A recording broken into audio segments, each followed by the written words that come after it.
Can't Hardly Wait comes out, and I'm at the beach with the boys. And this girl comes up to me, and she's like, could I put lotion on your back? Branden had his pack of guys, but he also had a pack of girls around Well, him, he too. did have a pack. Yeah, that's Branden, true. I think, was everybody's first something. Yeah.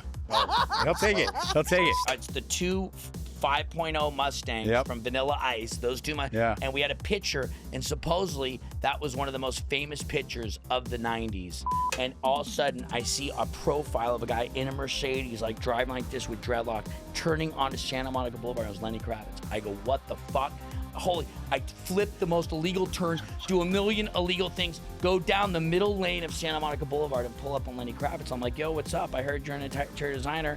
I was like, roll down your window. He like thought I was a stalker. He didn't want to roll down his window. I'm like, I was looking at your work last night. I can't believe I'm seeing you. Yeah. And Lenny Kravitz ended up doing my house. That's amazing. He goes, go get your contract right now and go write a full price offer. It was a $5.5 million house. Yeah. And he goes, go get it right now. Go to your office. Come back right now. Give me this. I'm buying this full price. Let's go.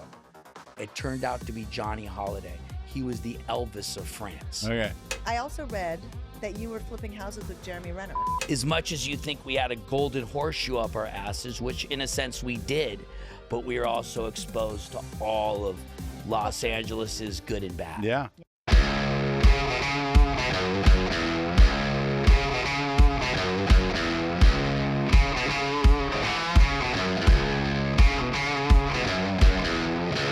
Welcome to 90who10. I'm Jessica Entner. And I'm Dan Eisenstein. And today we have one of the biggest personalities in all of Los Angeles, the comeback kid himself, father, actor, and real estate mogul, Branden Williams. Wow. Woo! You are touched good. on a lot. Yeah, she touched on a lot. Thanks.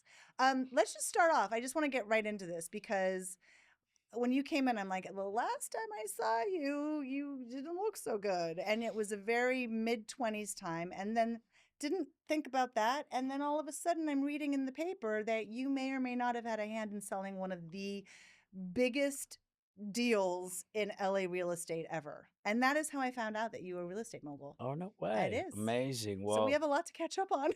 Well, I could tell you it's an honor. I'm surrounded by greatness. I mean, Dan, legend, Jessica, legend. We grew up in one of the coolest cities in the world. And even at the time, we knew it, but then we also didn't know it. And we also have our buddy Elon, right, who was on the show before, who's here. Elon Atias, fucking legend. Literal legend. So many amazing stories, amazing people, artists, creative types right there in the center of Los Angeles. And that's what makes Beverly Hills so special. It sits right at the 50-yard line, the heartbeat, the center of Los Angeles. And we were exposed to all of it. Yeah. As much as you think we had a golden horseshoe up our asses, which in a sense we did, but we were also exposed to all of Los Angeles's good and bad. Yeah. Oh, yeah. For sure. And it was a different time, because if you were successful in LA, you sent your kid to Beverly Hills Public School. So a lot of the kids are going to private school these days, but back then everybody was going to El Rodeo, Hawthorne, Beverly High, and that's where we all kind of know each other from. And we just had Alon on, who's one of your best friends from high school. And before we get into you said you had a great story about Alon. So let's dive in, jump in right there. Just to go back, I met Elon. He got transferred from, I think, Hawthorne to Horseman. And he didn't get transferred for being a good kid. They were like, okay, we're going to send him to the east side of the tracks, east of Robertson, the hood of Beverly Hills. That really is the hood of Beverly Hills. Yeah, if there is such a thing. Eddie and I grew up. And Eddie Horowitz. Eddie Horowitz. And we met Elon the first day, and Elon came as this big personality, this good-looking kid, like everything, lived in the rich side of Beverly Hills, and we were like, the richest part of Beverly Hills. Yeah, we were like, why the fuck are you here? And he was this big personality and always just told stories larger than life. And we were like, who the fuck is this guy? Do we like him? Do we not like him? And we all grew this bond and all became best friends and had so many amazing and still best friends. And still, I think, love each other more than we did then, even back when we were best friends. And so Elon loved reggae music. He was the one that brought reggae music to the crew. Eddie and myself kind of caught on. But Elon and Eddie took it to another level. Like they thought they were Rastas. And I thought I was a Rasta because I liked pot. You know, I started smoking weed at like 8th grade. And of course, who doesn't like to smoke pot and listen to reggae? But anyways, Elon was always singing Bob Marley and kind of had like a voice and a raspiness and had Bob Marley and just loved Bob Marley.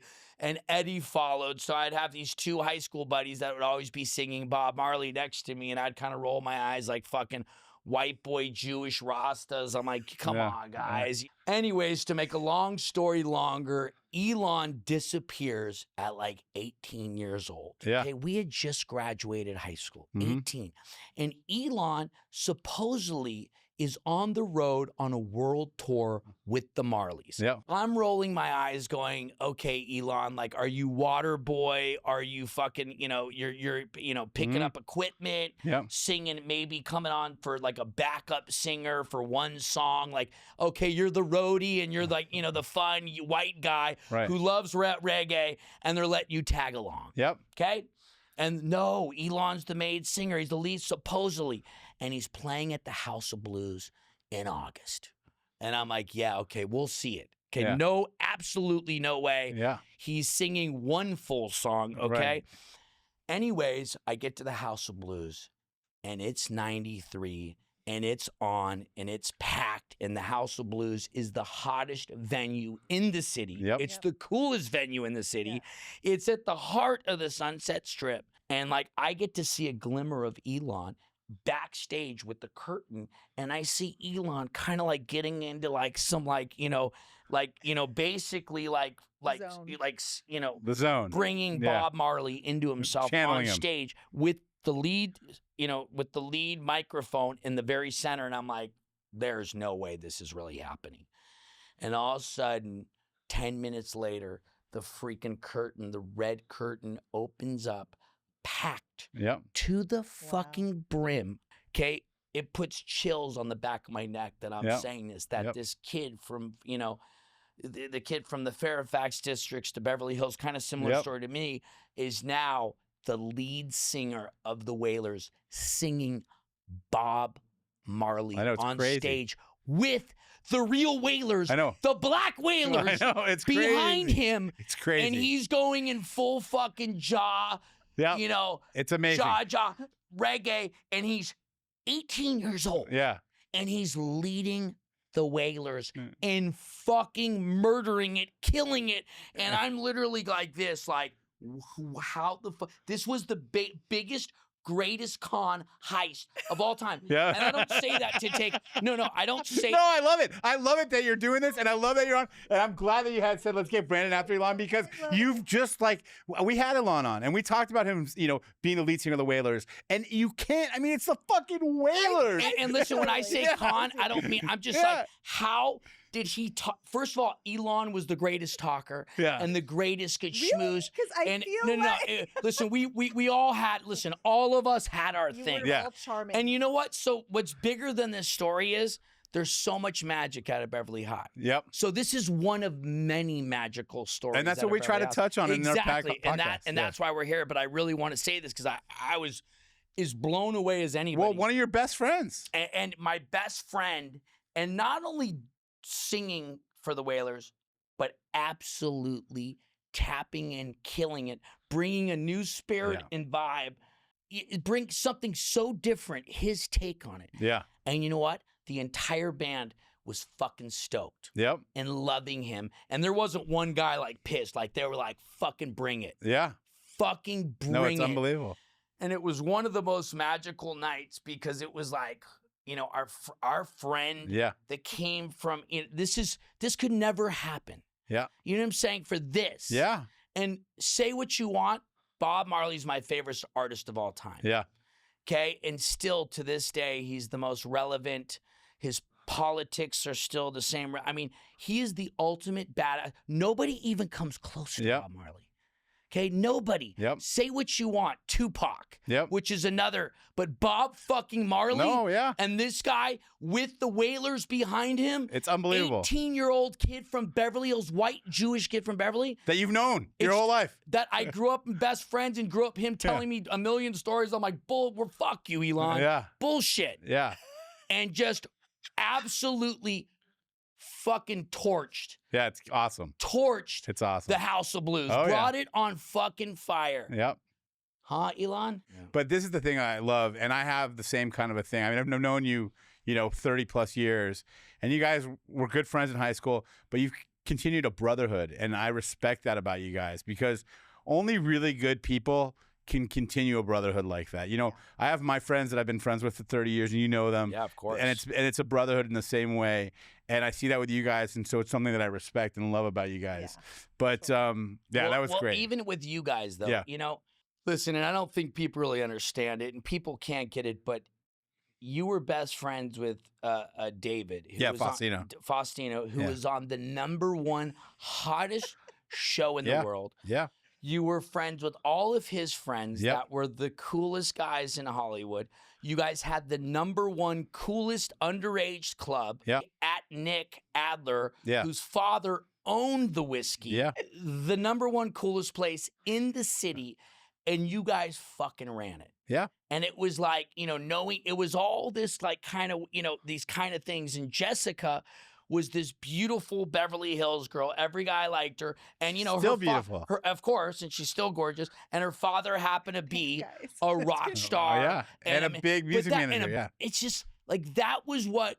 And at the time, we kind of knew it. Yeah. But we didn't know it. No, we didn't. And guess what? It's totally changed. And it didn't matter, though. Yeah. It didn't matter. Yeah. That's the thing that was so cool about it. It didn't matter who your dad was or what you were doing or what TV show you were on. We were a bunch of kids growing up and living it. It was I say it all the time. It was a time. It was a time. It was a specific moment in time. We didn't have social media. We didn't have cell phone. We got the glass of the good stuff. But what's even crazier, what I think is really the craziest, is we were the same time as Beverly Hills 90210. I know. Isn't that nuts? So, and we were also, I wasn't as good as friends, but you knew them more. Yeah. But you were friends with Tori Spelling. Brian Green. And Brian Green. Yeah. And knew this. So there was, all the spotlights were on Beverly. Yeah. Yep. And you had this show that was the biggest, and it was our same timeline. Yeah, it's crazy. You want to know something? And I'm glad that you mentioned that because we haven't actually touched on that a ton. Mm-hmm. I started high school the fall that 90210 went on the air. So my first year of high school, and I'm only 2 years into the whole Beverly Hills school district. So I was really new and like, what the fuck am I doing here? Because I really never felt like part of, it's weird. It's like I was, but I always felt like not part of that community. I think we all felt that way, though. But I guess so. But and I always felt that way, too. And I think Dan, and I think that's what brings us.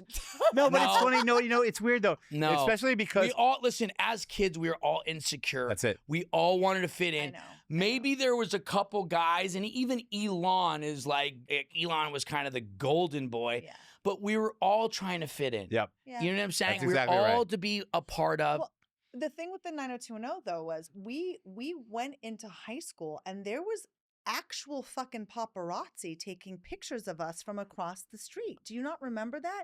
I remember that I was in some random German magazine and a boy. I think I remember that. A boy sent a letter that I got in like sophomore year. That somebody from what was it called? Highlights or the High Tower? Yeah, Highlights. Yeah. Highlights. Goes, hey, Jess, you got this letter that got sent to the newspaper. And it's a fucking fan letter. And I'm being humble, but he like cut out a picture and was like, I just wanted to let you know you're the most beautiful girl I've ever seen. And I was just like, I got rid of it. Sweet and also a little stalkerish. A little stalkerish. Yeah. But like we were in random magazines and we didn't even know we were in. Like they were literally just taking pictures of us.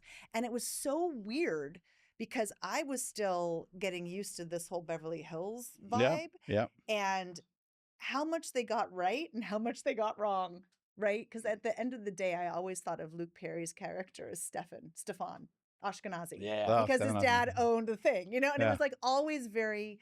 But you got to get Stefan on here. Yeah, I will. I do want to say that he's killing it in his Tea Mary Taj, is the hottest thing in LA. Yeah. And he has a thing in we've been talking to Tao. And we'll just get get him on. I mean, I know his brother Adrian very well. Yeah, ex-boyfriend. He's an interesting. He's a very interesting guy. Stefan, he had an interesting career. sorry, I'm now sidetracked, but I always think that's why I liked hanging out with all of the guys, is because you guys I said this before, you guys had a camaraderie and a loyalty that didn't happen as much. And I still have friends from that era. I'm still close and talk to same people 30 years, from high school and stuff. But it was different. Like boys had this kind of pack. You guys had a pack. Yeah. And girls were just different. Like Yeah. we had friends, and we were close, but there was always a little bit of a difference. Branden had his pack of guys, but he also had a pack of girls around him. Well, he too. did have a pack. Yeah, that's Branden, true. I think, was everybody's first something. Yeah. He'll take it. He'll take it. He'll take I'll it. take anything. He'll take it. But you know what's funny that you say that, though? And it's just weird stuff like that, going to Beverly and putting you in that place. Because we were on it was, I think, right before the graduation where we went to the beach. And there was a document. You and I? No. When you would go to the beach before your graduation, Yeah. beach day. Yeah, beach day. And we had a photographer there that was like, hey, she was following us, and she was like, I want to take a picture of you guys. Mm-hmm. And supposedly that picture, and it's me sitting, and it's Elon, and it's Eddie, and it's Phil, and it's us sitting on it's the two 5.0 Mustangs from Vanilla Ice, those two and we had a picture, and supposedly that was one of the most famous pictures of the 90s. That picture. It was Lauren Greenfield. Yeah, Lauren and Greenfield. It ended up going into her book that she had. That was one, and she also did Generation Wealth. Yeah. I'm a nerd. I Did know she all this stuff. do She's a the director. Rich Kids documentary too? Yes. Yeah. And she put us in it So and you were- completely yeah. fucked us, screwed us. Yeah. So wait, Made us look all bad and weird. So Rich, you gotta see that documentary though. I mean, it's kind of Yeah. interesting. Misha's in it. You're in it. Yeah. Whose Rolls Royce was that? That was mine. That was? Yeah. No way. Yeah. Okay, so I know what I know about you, but I don't know a lot. Yeah. So let's unwind. So you are an LA kid, but I just found out that you lived in LA. You went to LAUSD, and then you moved to Beverly Hills. What's your upbringing like? Because you were one of the I have an interesting upbringing. My father, both of my parents were from Miami. My father was a professional gymnast, really good-looking guy, wanted to be an actor. So they moved to LA. We lived in the Fairfax district. Well, I first was born in Tarzana. Then we moved to the Fairfax district. And I used an address up until from 4th grade to 7th grade.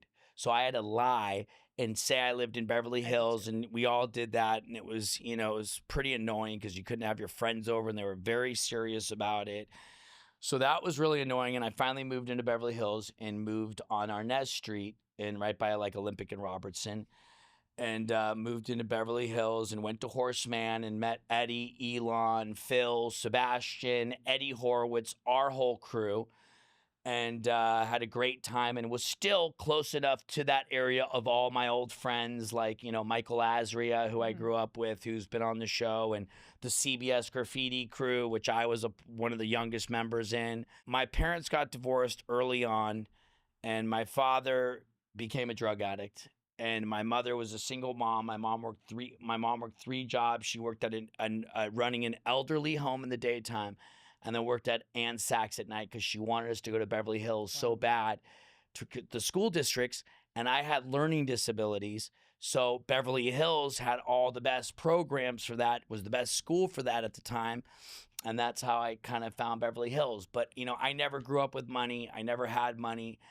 And it was always kind of hard for me because all my friends and seeing people, and I used to pull up to school in the piece of shit cars, like old cars, and it would just be like, it was hard. I never had my own room. I always shared all my rooms with my brother and sisters. Okay. So it was my sisters, my mom and sister lived together, stayed in a room, and my brother and I lived in a room. Wow. So it was. How was that? Because this is interesting because we touched on the fact that Elon lived in the flats, but he also happened to live in one of the nicest houses in Beverly Hills. Like he really did. Oh my God. And his family is the most normal family, but they did have a lovely home. Oh God. So what was that like coming from? I was in that same boat. Yeah. I had half. I had a mom with a pot to piss in and a dad who had years where he did well and years where he didn't. It was, it was bittersweet, because I got to be around and got to go to all the coolest places and hang out. And, listen, I always had $20 in my pocket. Yeah. You know what I'm saying? Yeah. And we would go to Starkey's and, we would, I get to go hang out with all my friends, Elon's house. But, it was hard, like it was hard to, listen, it was a hard time. My father was, not, doing great, and my mom was having a hard time. And I think that was a big reason why I acted out a lot and kind of was like, oh, I never felt like I fit in, even though, of course I did in a sense. But, it was just, the juggling of, being in Beverly Hills and being that kid. But listen, to a lot of other people, I had the best. And listen, I make no excuses. Like, I was born in one of the best cities, went to one of the best schools, and got surrounded by some of the best people of all time. And what makes me sad is I don't see enough of the same people from the school. I'm still in Beverly Hills. Yeah. And I don't get to see all my, they've all gone. Yeah. Mm-hmm. And like the memories that we shared those 4 years, it's like, there was nothing better. What a magical time. I will say, LA. I think we all had a and really the good time time in period. high school. No, the time period. Yeah. And as fucked up as you not maybe having the pack of girls you wanted, and you know what I'm saying, and us feeling, listen, we all had our issues and our challenges, but like it was I think the most magical era, the most magical time. Music, besides the 80s. Yeah. Because you would hear about like Lenny Kravitz and Cage. And funny enough, one of the first days of high school, Lenny Kravitz came back and said hi to Dawes, and I was there. Wow. Were you there when he did figure eights on the front lawn? No. I swear to God. Yeah, you just show up. All the time. He would just like come in. Yeah. So did Polly. And crazy enough, I never knew, but Lenny Kravitz is an interior designer and has an interior design firm. And I was trying to look for the perfect interior designer for my house when I was building my house. And somebody was like, oh, that style, you want Lenny Kravitz. Because I have like a retro, throwback, over-the-top, decadent style. And I was like, nobody could seem to translate it with me, and I want it to be perfect. And so they're like, oh, you want Lenny Kravitz? Well, funny enough, the next day, I'm driving down Beverly Drive, and I'm going straight into my work, or I was Cannon Drive, and all of a sudden I see a profile of a guy in a Mercedes, like driving like this with dreadlocks, turning onto Santa Monica Boulevard. It was Lenny Kravitz. I go, what the fuck? I flip the most illegal turns, do a million illegal things, go down the middle lane of Santa Monica Boulevard and pull up on Lenny Kravitz. I'm like, yo, what's up? I heard you're an interior designer. I was like, roll down your window. He like thought I was a stalker. He didn't want to roll down his window. I'm like, I was looking at your work last night. I can't believe I'm seeing you. Yeah. And Lenny Kravitz ended up doing my house. That's amazing. So he was the designer for my house. That's awesome. We also did an incredible project called the Stanley House together. And we were just on the phone today, and we're about to do probably one of the best properties and homes and sites in Beverly Hills again, and reuniting. That's awesome. I love that. Yeah. So you're our link to get him on the show. We're going to Yeah. Dan wants to get him on the show. That's So all we have 100% yeah, we get him on the show. Yeah. He actually just shot at my beach house in Malibu. Him and I love, and he actually just shot my Rolls Royce. No way. I think he shot the cover of his album, my Rolls Royce. Oh, wow. That's awesome. Yeah. Okay, so as a child that didn't have a lot of money growing up, clearly that's changed.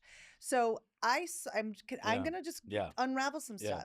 So you were definitely, I would say, one of the most, because the group of guys, what did you guys call yourselves? The Mafia. Beverly Hills Mafia. The Mafia. Yeah. So this is always so funny when I remember talking about like growing up, and all the guys who hung out together not only hung out together, but they named themselves like the Piffers, and then there was another squad. It was all about crews. It was so funny. And it was gangster rap. It was gangs. It was like LA was in a whole gang warfare, and of course we had to be part of it. So lots of appropriation was happening all the time. But yeah, you were always a popular kid. You were always well liked by girls and guys alike. You were a charmer. You still are. You still have a big personality. But you went through some stuff. You were an actor for a while, or trying to be, and you were dating an actress. What do you mean trying to be? The guy was very successful. I mean, I had a good run. He had a great run. I mean, like, people wouldn't know him from that. I mean, Can't Hardly Wait was the first time I kind of became aware that you were acting. Because I had a lot of friends.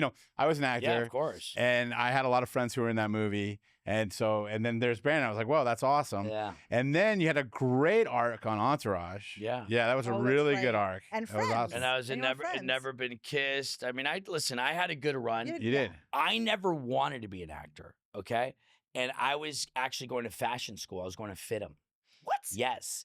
And I was at FITM, and we were at a movie theater with all the boys, and a casting director was sitting behind us.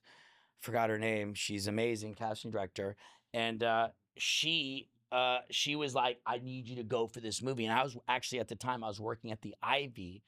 Or actually, that's not true. I wasn't working at the Ivy. I was working at the cigar lounge on Cannon. Yeah. Oh, I yeah. remember that Upstairs. place. Yeah. What's that cigar lounge called? It's can't still there. It's yeah, still yeah, there. yeah, But anyway, I was there when every celebrity and their That was mother the there. place. It was the number one. Schwarzenegger, bro, Bruce Willis. Mel Gibson. Yeah, it was the place. Joe Pesci did Yeah. every single second. It was there. like the first big cigar lounge in LA. It was insane. And I was a bar back there, and I was Yeah. going to school at FITM, putting myself through school. Was Pam Perozzo at the same time as you there? Yeah, Pam and I went to FITM together. Oh, Oh wow. my gosh, Okay. that's crazy. So, and then this casting director saw me, and she was like begging me to do something. And I was like, Real quick, Pam Perozzo, who owns Splendid, yeah. Ella Moss, just for people who don't She know at home. became a Yeah. massive fashion icon. And had a designer. huge crush on you in high school, too. Yeah, we were. But anyway, back to you went to FITM. So I was at FITM, and then this casting director saw me, and she was like, and listen, I had been approached. You know, they used to stand on the thing. You want to be an extra in a commercial? You wanted to, you know, this was before, you know, the internet. Right, yeah. And so she was kind of talked me into doing this thing. I was like, listen, I got school, I got work.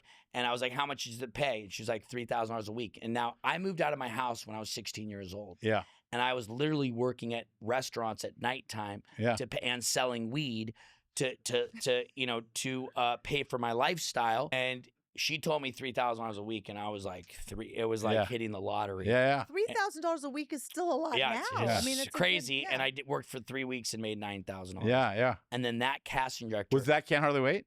No, this was a short film with Gore Verbinski, Okay. who ended up getting his DreamWorks deal off this short film and did all the Pirates of the Caribbean. And then how am I blanking her name? Anyways, this woman helped me out with, to get me in acting. And then she had me audition for Can't Hardly Wait. Yeah. And all of a sudden, I was studio testing for the lead of Can't Hardly Wait against Seth Green. Yep. And they really liked me, but they were like, listen, you've never done a movie, blah, blah, blah. You're going to be Seth Green's friend. Right. And all of a sudden, I went from making $300 to $400 a week. Now I'm making, on that job, they pay me like $65,000. And I'm in my early 20s. And $65,000 was like $120 now. Oh, I mean, it was dude, like nice. $65,000 is like $1 million now. Yeah. Okay, with today's inflation. Yeah. And all of a sudden, Can't Hardly Wait comes out, and I'm at the beach with the boys. And this girl comes up to me, and she's like, could I put lotion on your back? And I was like, what are you talking about? She's like, can I put lotion on your back? And I was like, why? And she was like, are you in that movie? It was like the first weekend it came out. Yeah. And this is before social media, before anything. All I can think of in my And head is it puts the lotion on the bottom. Sorry, that as you're saying that, that's all I'm thinking. And I was like, holy shit. And all of a sudden, like, I tasted a little bit of fame. Yeah. And I had 15 minutes of fame. Yeah. I mean, I was in Never Been Kissed, and I did an arc on Will and Grace. That's what Did it a was. bunch, Yeah, and I did a bunch of, But the Entourage arc was great. It was great. Well, Entourage, I had quit acting, Right. and I was just strictly doing real estate.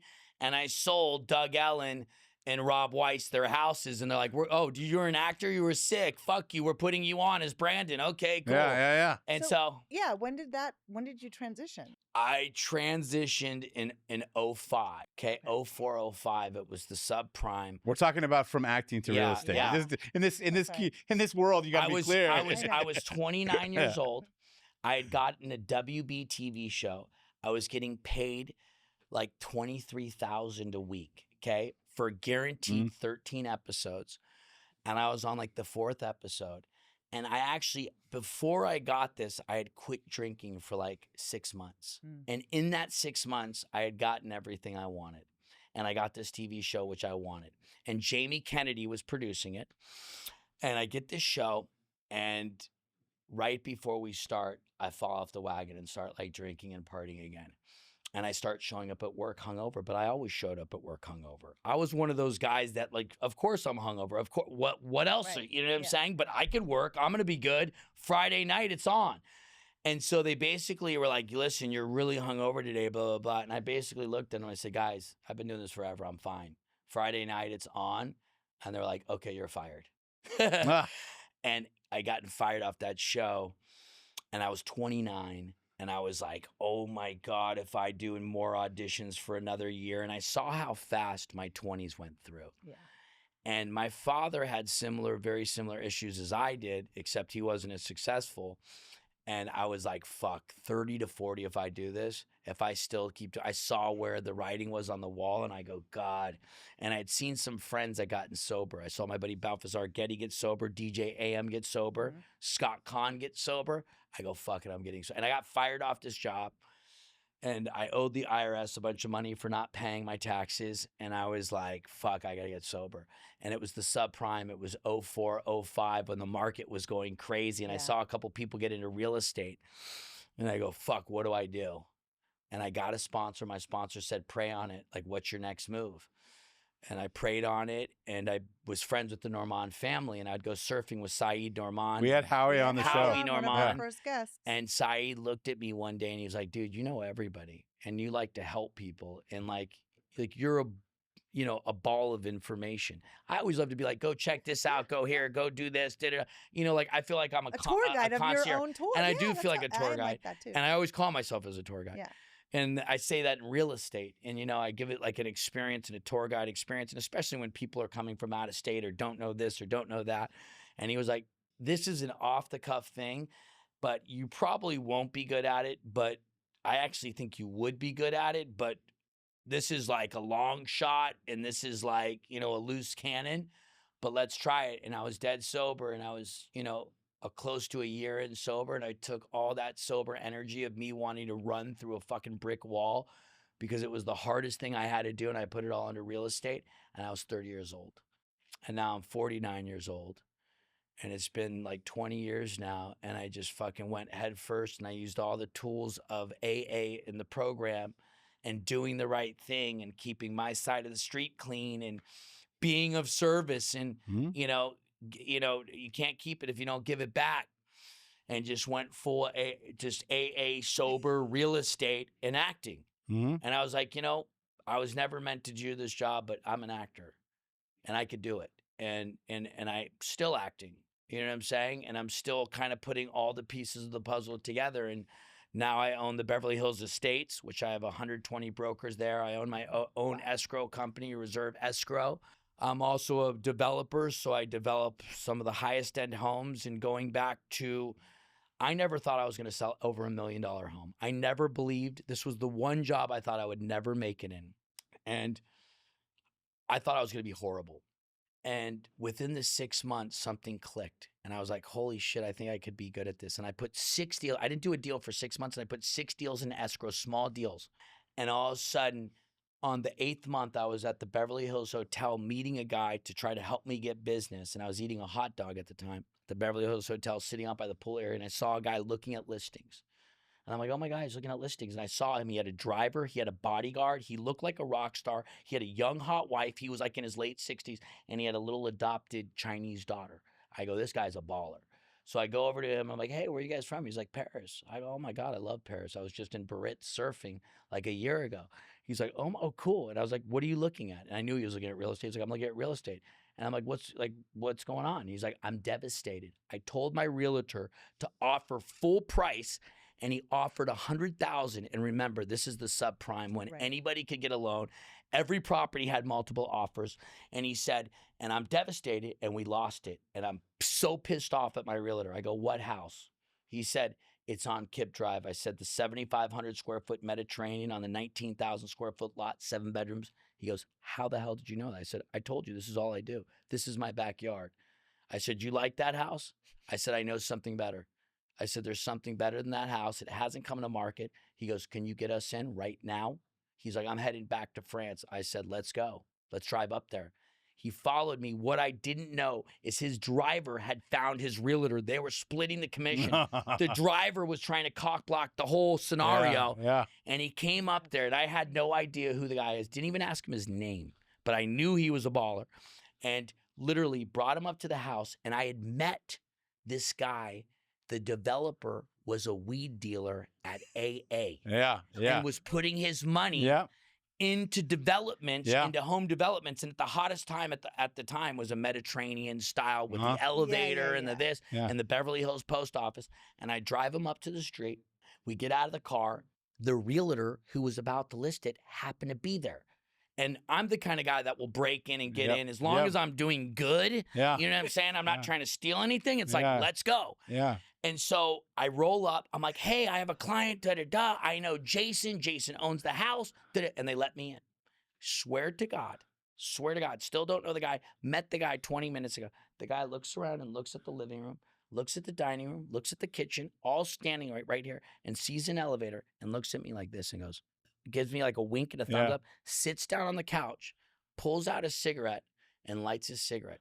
I go, dude, what the fuck are you doing? You can't smoke here. Yeah. He goes, this is my house. Shut it down. Yeah. And I had never heard those words. I love it. I was as green as possible. I had never heard that. I didn't even know what he was talking. I'm like, dude, you cannot smoke. Bro, you're going to fucking get me 86'd out of real estate. I'll never be able to show another house. And he goes, I don't think you understand me. And this is a guy with a heavy, thick French accent. Yeah. He goes, go get your contract right now and go write a full price offer. It was a $5.5 million house. Yeah. And I go, and he goes, go get it right now. Go to your office. Come back right now. Get me this. I'm buying this full price. Let's go. It turned out to be Johnny Holiday. He was the Elvis of France. Okay, they have a documentary on Netflix about him, and he's the baddest motherfucker from France. Yeah. And he was the baddest dude, and that was my 8th month of real estate. And it was like, boom, it's on. Yeah. And that's when it turned on. And then I ended up doing the first $100 million deal in LA. I was the first guy to do a $100+ million deal. And then I did, that was the house up in the Bird Streets, correct? Was that the Jay-Z, Beyonce, and it went to the Minecraft guy? Then I did the Minecraft deal, which was one of the biggest deals in Beverly Hills at 80 million. Then I did Jay-Z and Beyonce 90 million, and I represented. And all of a sudden, I became the guy that every developer wanted to be the front guy. Yeah. And then I did 2 years ago 150 million in Bel Air, and this is when nobody was like really hitting. Did you do the one? What? I did the one. Yeah, the one. And I represented both sides. So I represented the buyer. Have you seen that house, Dan? Yeah. It's the one in Truesdale. It's the Minecraft Marcus Notch. I was the one that found him that house and got it for him. And it was a record-breaking sale in Truesdale and really set off the whole development craze of all these developers doing these modern homes. And I was at the forefront. I was the guy that was never supposed to be the guy. Yeah. And I'm coming into the scene when Kurt Rappaport and Steven Shapiro are like, who the fuck is this guy? Yeah. You know what I'm saying? I mean, it's funny. You haven't even heard that name in so long, but like in the late 90s, early 2000s, Kurt Rappaport was the guy. Joe Babijan, that guy. Yeah. Well, listen, Kurt is still one of the guys and, came, around Beverly Hills. But yeah, and I was just kind of this punk kid who just got his license, and all of a sudden in my 30s and mid 30s, all of a sudden. No, you're one of the big names. I mean, you, Mauricio Umansky. I mean, you're the guy. You're the guy, Branden. But hold on, before we go forward, I mean, there's more real estate to talk about. Yeah. So you're making this transition from acting to real estate, and then all of a sudden, you get a role in one of the cool. I mean, listen, I love The Godfather. I mean, I know The Godfather forward and backwards. And you get the coolest. They make a movie called The Offer, which is about the making of The Godfather, one of the coolest movies ever. The movie about the movie is cool. And you get an amazing role as the actor who played Carlo in the movie The Godfather, Johnny Russo, right? Yeah. Johnny Russo, who's a real gangster. Who, funny enough, I watch Vlad TV. By the way, I don't watch TV shows. I don't watch anything. I only watch YouTube. Okay? So I do is watch YouTube. And there's a thing called Vlad TV where he interviews ex-gangsters. I don't know why, but I've always had a thing with gangsters. Gianni Russo, I used to watch all of his interviews. So I never check my email. I have assistants and I have my partner who's my wife who helped me with all that stuff. I've never done a contract. I never done, you know what I'm saying? I don't do emails. Not true sometimes, but not really. Yeah. And I'm on every realtor's website across the entire globe. So I get literally 10,000 junk email real estate shit a day. So I'm like, I can't even deal with this.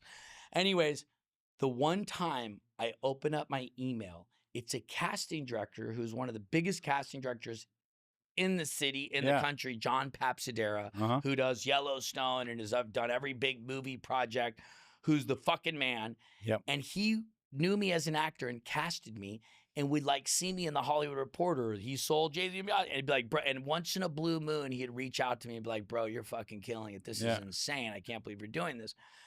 And I open my email and it's, hey, John Papsidera, are you still interested in acting? Call me.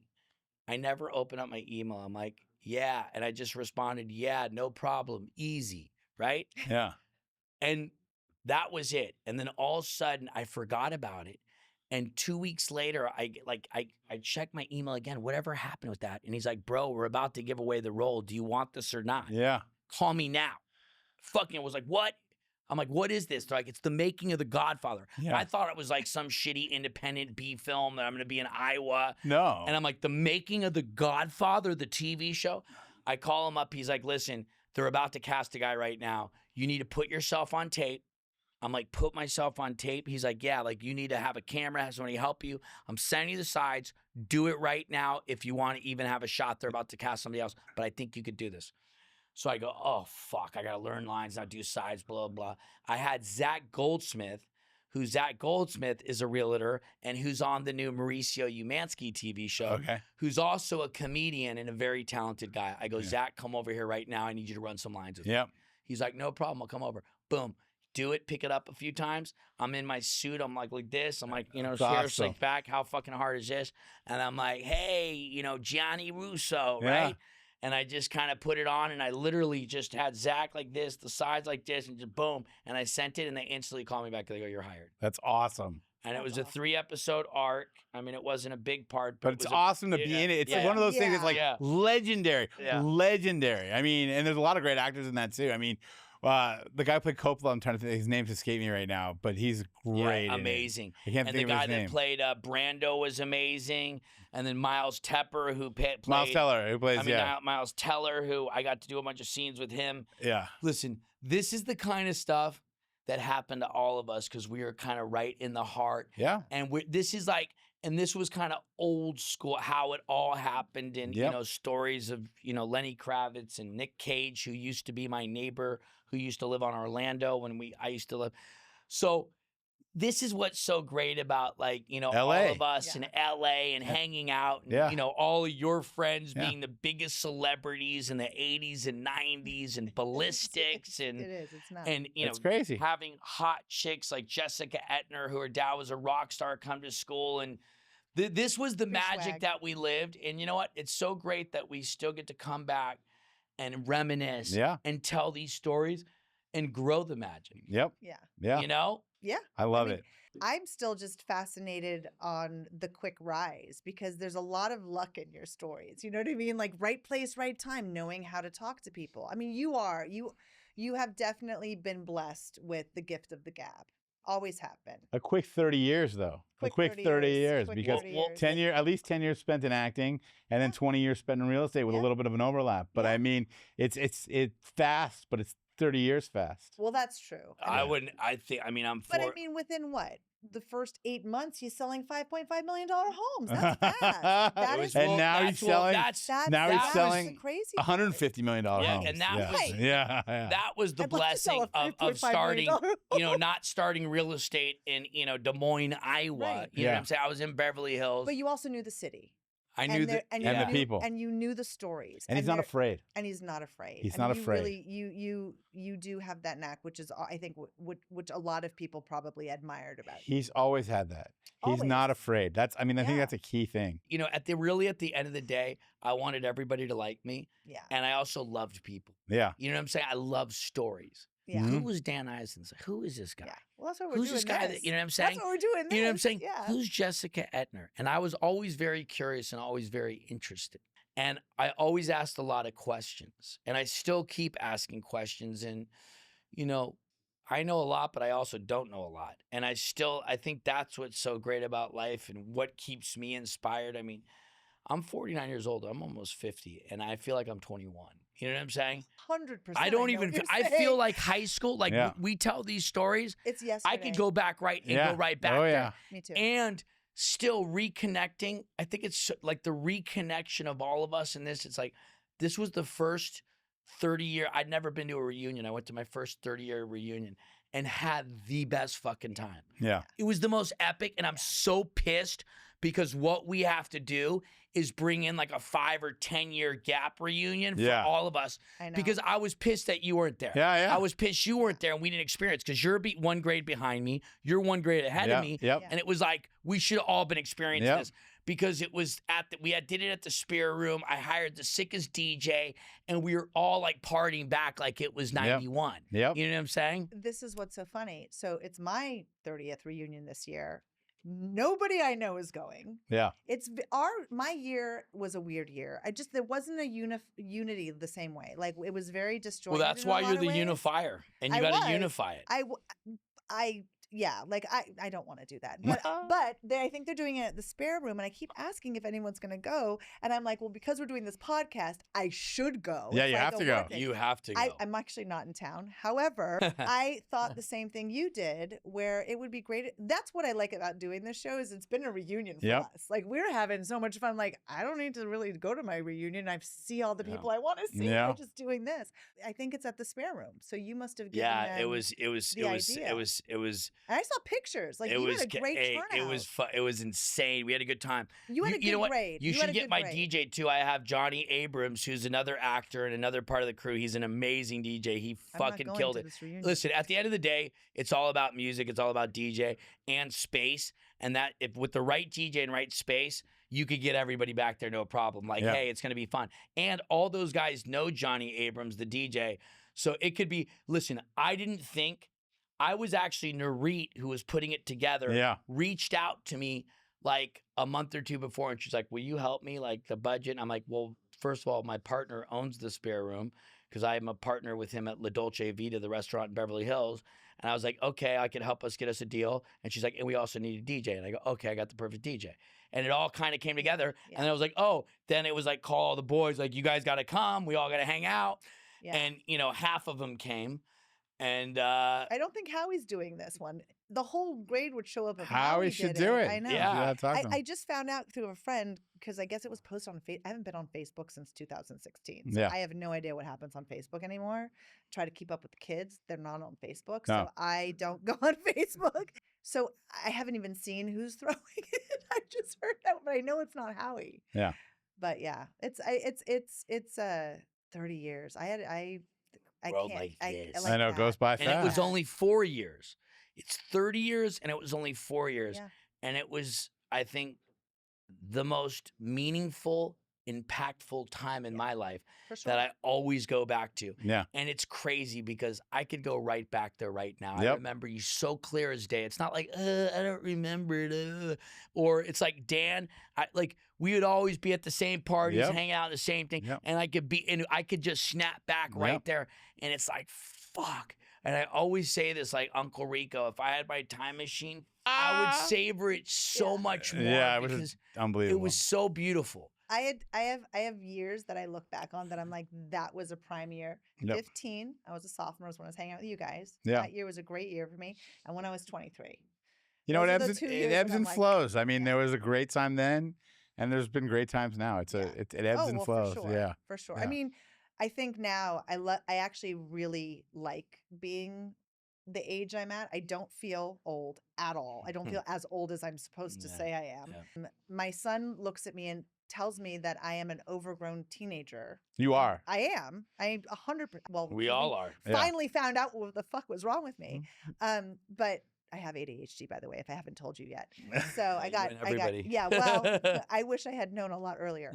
But yes, me and everybody for sure. Although Dan said he doesn't have it after I told you. Yeah, I am on this spectrum a little bit, I think, because when we talked about the task thing, but now we're off task. Sorry, I didn't mean to get, but like it is, there's something so nice about the wisdom that comes with getting older, because I do look back and cherish some of those memories of just being that free and not having the constraints that we have now. You know what I mean? That's like a really nice thing to be able to kind of go back to, especially when we're, doing this show. Anyway. I digress. I went off topic. Brandon's a great guest. I think he should be, he should have his own podcast. He's great. He's definitely going to have to come. If either one of us is ever sick, we're going to have you fill in the co-host. Because you like stories. We've had, he's. David covered for me for one. But Faustino? Yeah. Oh, And we had, I mean, listen, who else had a lot of energy is Todd Cranes. He was Oh my God, he really, was he was hilarious. Really funny guy. Todd Cranes. Todd Crane. Yeah. Todd, of course. I love Todd. He was so He's vulnerable amazing. and so funny. Yeah, he's such a great guy. But you have the same kind of ball of energy going on. Yeah. Look, so here's a question, because I also read that you were flipping houses with Jeremy Renner. Yeah, well, I wasn't flipping with Jeremy Renner. I met another incredible story, which I got to tell. So Jeremy Renner and his partner, before Jeremy Renner started out as a makeup artist, okay? What? He was a makeup artist. And Jeremy Renner and his brother, who they're best friends, love style, love architecture, love design, and would go thrift store shop, would go to estate sales. Well, he finds they see a painting that they like, it's this big, and they put it in their bathroom in their apartment where they lived as struggling artists. And somebody looks and says, I think this is a famous artist that did that painting. You should have that checked out and sent to Sotheby's. Anyways, they sent it to Sotheby's and they go, we think it's worth $20,000. Actually, we think it's more. They bought it for $40. Okay. The painting turned out to be worth $1 million. Okay. True story. They sell the painting. They get $1 million. And this is what they did. They love thrift store. They love vintage, estate sales. And his partner is Christopher Winters, and they did all these developments. And my wife, who's my partner, was friends with, I don't know how they became friends, but they became soon friends with Christopher Winters, Jeremy Renner's, design and development partner. And they got $1 million, and they started developing houses.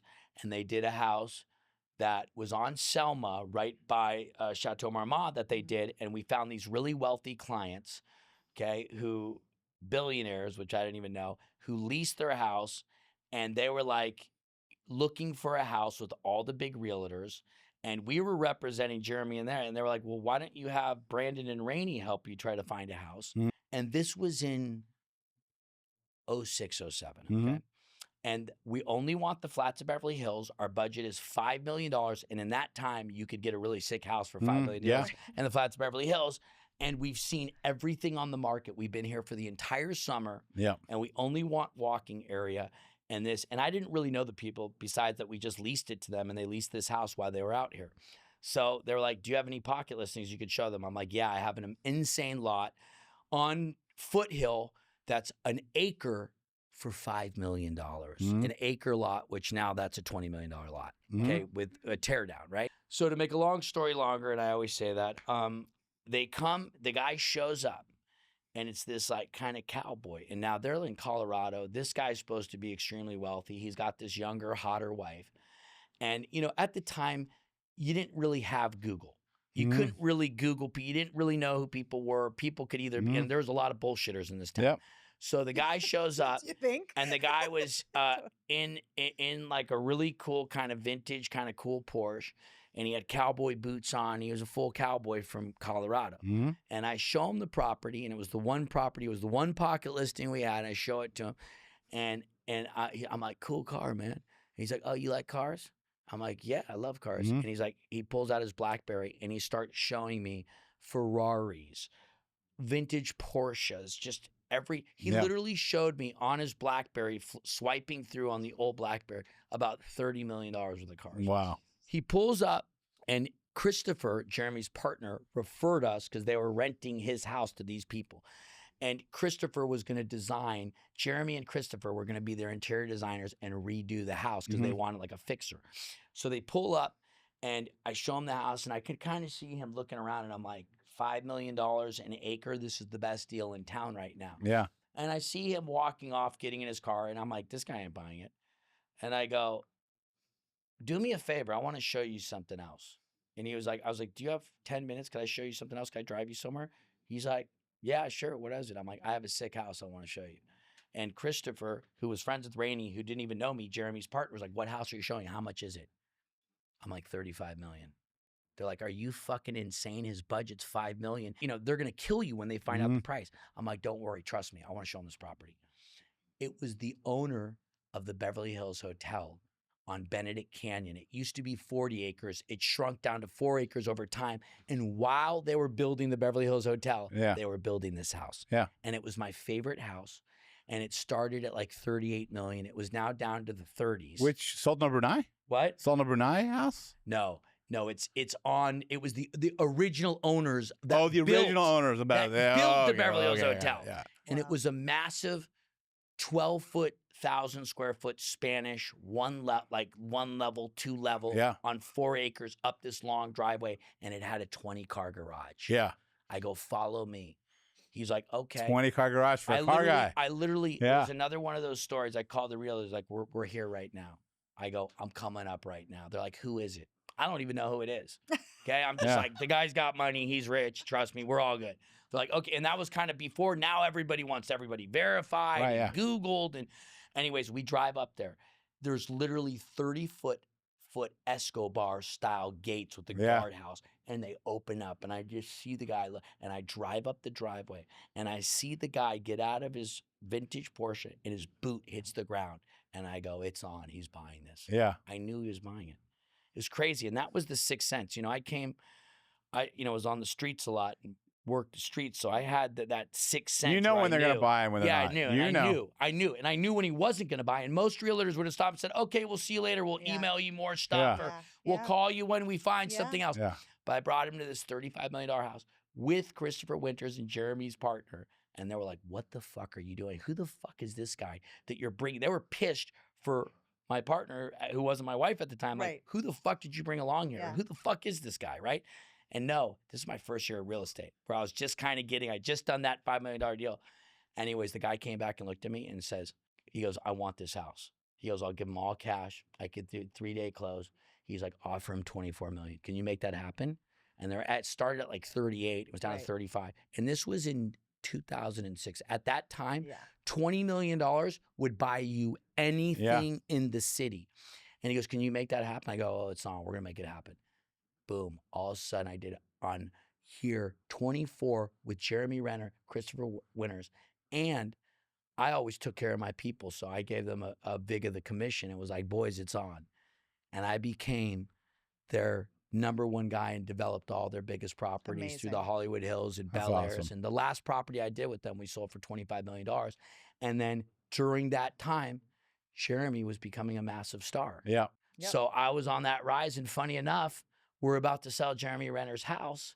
One of his houses, his personal houses that he lives in. He kind of moved out of the state because of politics and taxes. But so that's crazy ride with them. Yeah, crazy. But you know, it's something to what you said. Like, you have big balls. I mean, you do. like you do. He's not afraid. You're not afraid, and that is something that, you know, works well within real estate and acting. For real. But I didn't realize what a psychology study you were. Well, it's also knowing your shit. Yeah. And you know, my favorite saying is, what is luck? Luck is when preparation and determination meet. Yep. And you know, I was just ready. You know, I had a lot of street game, and I got into real estate, and I just learned the market, learned the inventory, and just took all that sober energy.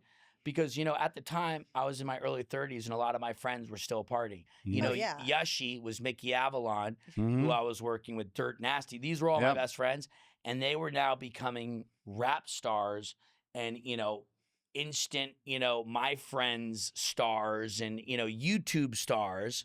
And I was actually managing them at the time, too.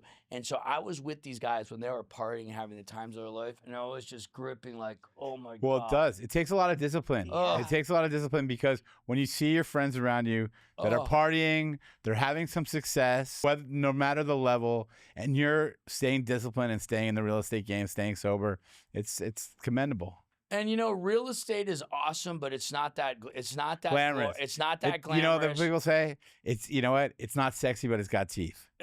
It's not. And I was just you like, make a lot of money though. Yeah. It is glamorous, but I was because making of the way that they've been portraying it too. Well, it's changed. Yeah. It's changed a lot in the last 5 years. But before that, I mean, listen, it was never sexy. It's not sexy, but it's got teeth. Yeah. But I do. I try to make it sexy, you know. That's why I always wanted to look really fly. You always brought the sexy and looked and made it look cool, and told the story of Beverly Hills and Hollywood and what a great, amazing town. Like, this is the town where people came for dreams to come true, all around the world, all around the country, to come and make it. And that's what our parents did. Yep. You know what I'm saying? And Yep. that's why we're here. Totally. Because our parents had that dream. And that's how we all came together. And so that still is what keeps me going, those stories. Yeah. And knowing the history and who lived there. And That's crazy. That's amazing. And Jeremy Renner with the owners of the Beverly built that when they were building the Beverly Hills Hotel. And it's like, those are those stories in Benedict Canyon, one of the coolest canyons where it was the hunting and the horseback riding for all the celebrities and the people that stayed at the Beverly Hills Hotel. It's amazing. And it's amazing that you've learned so much about the history of the city in what you're doing. And, you know, and we talked in the very beginning, we've talked about that he has no fear. And we've talked about that in the very beginning, we talked about his loyalty and his friendship. And I think that solid base that you have is also what has made you, it seems like you're loyal to your clients. You fight for them. You're a loyal guy. You're here on the, you know, we asked him, hey, come be on the show. We're both stalking him on the lawn. Like, hey. But he's here. My dog. I don't know the story because I was looking for stuff. Yeah. But give us a little of how you guys got together and how you guys started your partnership and what you're all doing now because you have a family. Yeah. Not coming from money and kind of feeling like the kid on the outskirts in Beverly Hills and like, fuck, you know, what if I had a nice car? You know, I never had the nice car and it never like, and I was like, ugh, you know, it was always like, so when I got into real estate, there was so many lessons of like, you know, okay, you're working with wealthy people and there's been so many lessons in that. And it was through sobriety and AA and, you know, one day at a time and, you know, not blowing up and self-sabotaging because I'm a self-saboteur. You know what I'm saying? And that's what we, you know, and as artists and as people that live on the fringe and off their cuff, they usually self-sabotage. So the blessing of Alcoholics Anonymous, who, you know, we share together, which I know it's not anonymous for me, but it's been an amazing ride. And, you know, I got into real estate. I looked around and I go, as soon as I got into real estate, I go, my life is over. I go, who am I going to call? Nobody's going to buy a house from me. Nobody's going to trust me with their biggest. I just came off the biggest party bender going off and I thought never in my wildest dreams, but I thought it'll be a good year to not think about myself and then move on to the next gig or whatever the next thing was. And within that week, I had met my partner, Rainey, who she came from mortgages. And we had become friends. And I looked at her and I go, I like your style. And she had a vintage dress and she was Italian from the East Coast. And she came from mortgages and she kind of knew some people I knew and da-da-da. And I kind of tried to guide her in a lot of ways because she was this young single girl. And, you know, usually young single girls get eaten alive in real estate because guys are just like, oh, yeah, show me houses. Let's go look at houses. Yeah. You know what I'm saying? Yeah. Oh, let's do dinner first. You want a glass of wine? You know what I'm saying? So I kind of protected her in that way. And she was like, let me help you and figure out and show you, you know, the contracts because she came from mortgages and she understood that. And she helped me on that 6 month with all those deals. And I looked at her and said, you want to be my partner? And I was like, and then we were at the hotel together when that went down. And she was the one that actually spotted that the guy was looking at the listings. And it was just this magic blend of us coming together and these like two kids that really came from nothing.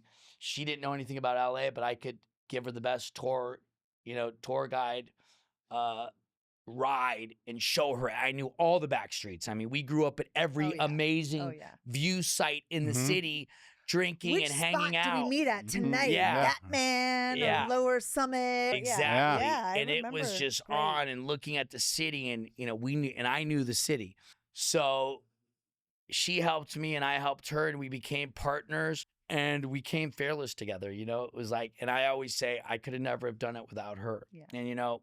Well, you guys are a team. Yeah, we're a major team. And when did you guys start dating? Before? We started dating like 4 or 5 years after we were partners. And I would always look at her and I'd be in the car and I'd be like, could I be with this woman? And funny enough, when I first looked at her, I said, can I marry this woman? The first second I looked at her. But I also say that a lot with a lot of chicks. When I look at, you know what I'm saying? But this was, and I probably had said that with you too. Okay. So anyways. We were too young to even think about stuff. And we just became friends and I was like, I don't want to ruin it. This won't, you know, we'll fuck this whole thing up. And we have this great synergy. It's not going to work. And she was in a relationship and I was in a relationship. And I was phasing out a relationship and she was phasing out, and we just spent so much time together. And I was usually first one in and first one out. And I would literally stay in the office until 9 till 11 o'clock at night. I had no kids. I had Kept you nothing else sober. going on. And I wasn't going to the club. Yep. So I just put it all in, and we worked overtime. And, you know, eventually one time I just went in for the kiss, and magic happened, and we created this business, and 2 kids. 2 kids. And 2 kids We you have 2 created. beautiful kids, and Amazing. started our business together, did developments together, and listen, nothing's Imagine perfect. Brandon as your dad. That's what crossed my mind. I know. I mean, I can't saw a even. ski outfit. I can't even Bright imagine. purple. Oh my God! I can't believe Brandon's a dad. And How old has are your a kids? huge 10 and company. 7. Boys, girls? I have a girl and a boy, and it's Can't my imagine. favorite thing in the world. There's nothing more than I love hanging out with my kids. And you know what I can say? I came from a very crazy family. My mom was kind of, in a sense, a rageaholic. And, you know, I've never lost my cool on my kids one time. Oh, that's great. That's awesome. Never I cannot lost it. say the same. And I think it's harder for women and mothers. You know what I'm saying? Because you guys are really, let's be honest, you guys are really the glue to the whole situation. But I love being a father. I love family, kids, and it's just like I'd have it no other way. And like, you know, it's so fun. It is fun. And I'm having so much fun doing it. And My kid's my favorite person to hang out with Oh. when we're getting along. Because I am like a teenager, so I butt heads with my kid. Do you have one kid that's more like you than the other? my daughter's more like me. I would say- But I then would my think so. son's like me. It's weird, but they're both great kids. And, you know, to me, and I think really a big success of my success in this is humility. You know what I'm saying? And you know, respect. And I have such great kids and respectful, really kind kids. And, Yeah. you know, it's just the rewards of just, you know, as we all know, is having kids. I love all of this for you. I really do. Yeah. I love it. It's such a great. It is such a great story because you've touched a lot of different things in Los Angeles. If anybody wants to sell like $100 million house, how do they get in touch with you? Just look me up, Branden Williams, at mac.com. My phone number's online, and let's talk real estate. Beverly Hills Estates. Yeah. Beverly Hills Estates, which you do have a Instagram, Yeah. right? So Yeah, you of can course. see all of your Yeah. listings there. Dan, you got to start a podcast show with Brandon and a couple other real estate guys No talking kidding. real That's estate. a Yeah. whole other yeah, thing. yeah. But before we completely Wrap up? we both want to thank you for coming. Yeah, 'cause it's thank been you. such a pleasure Are to you see kidding you. me? It's This been like guy's 20 super years. busy Can too. I- I you know know, what's- yeah. you know I what's- know. you know I know what- how many big deals you Hey, are. no, can I The just guy say lost something? 150 million just sitting here. Yeah, What are you talking about? Well, you know, funny enough, I was supposed to go fishing with my uncle, who was like my second father, who raised me, because I would also move back to Miami a lot, and he was in town today. And I was like, and I don't really enjoy fishing, but I do it for him, and I have to drive to San Diego, and I'm like, oh, I can't do it. I'm doing this show, and like, I've learned to just say yes. Yeah. You know, just show up, and especially like you guys, and like, it's so funny too, because I've always thought about you along the way, and we've lost touch. Yeah, well, But now you we're always back like in made an impression on me, and it's like, God, and that then scares you me. know, and you know, I also, you know, growing up, and we kind of. Well, I mean, everyone made out with you, Yeah. Brandon, and apparently me too. So there we go. So, but I remember as you like being one of the special ones. It wasn't like just all, and I really do remember you. Thanks. Anyway, so, and it's so funny, and then He come doesn't to mean find short out, bus. hey, come to find out, my mother-in-law rents your father's building, and he mentioned your name, Etner, and I'm like, wait, and I put that together, That's so it's so funny, yeah. I didn't even know that. And then also, just sorry, we're digressing now. Yeah. But my friend Jeff, I can see Jeff Good friend. Ringer. You guys were racing cars. Oh yeah, of course. He texted me. It's like, hey, I met an old friend of yours today. I'm just like, No what? way. So That's yeah, I insane. love That's that. But now insane. we're connected, and And I get to see Dan know, it's all the great to- time. yeah. Dan sees everybody all the time. Dan's better at keeping in touch. You know, I'm like- around. Yeah. Thank you so much for coming on. I really mean that. And I mean this in the most ridiculous sounding way from a friend, but I am so proud of you. Thank I'm you. so proud of like watching all that you've accomplished because it is quite phenomenal. And I love that I like read about it in the trades. I was like, what the fuck? Brandon? And Yeah. I love it. And it totally makes sense. It really does. And you are a solidly good human being, and you always have been. So thank you Well, for I love you guys, and it's an honor. Like, We love you, guys man. are We love always you. been a huge part of my life, and it's so exciting that you guys are doing this. Yeah. You know, whenever you do something new, wherever, you never know where it comes from, but it's just putting the intention on it, showing up. And, you know, it's like, who's really going to go? But, you know, Beverly Hills, it's a global, I always say, Bryce says Beverly Hills Estates, a global brand. It is. Beverly Hills is global. It is. When you think of luxury, when you think of palm trees, when you think of ultimate lifestyle, Rodeo Drive, you think about Beverly Hills. And we were there. We were at the 50-yard line.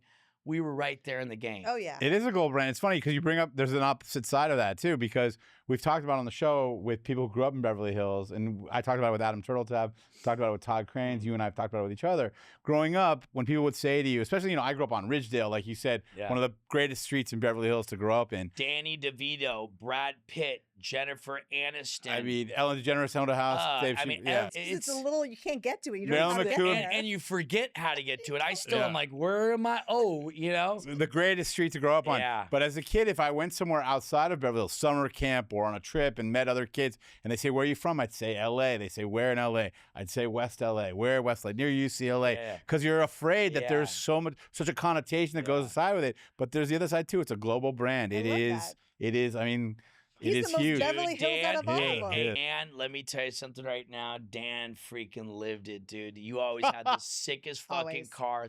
Sick is always in the right spots, the right people. Like, I'm with the right people right now. What are you talking about? Saying, like just living it. You know what I'm saying? And we're still living it. You know? And I'm still excited. I still got another solid 50 in me. So I'm going, you know, we're going to go hard. You're going triple 50. digits. I love it. I love it. You got to create more generational wealth. You're going to be He's around doing all right. that long. Anyway, thank you so much. And we will definitely do, we're going to have to do a reunion.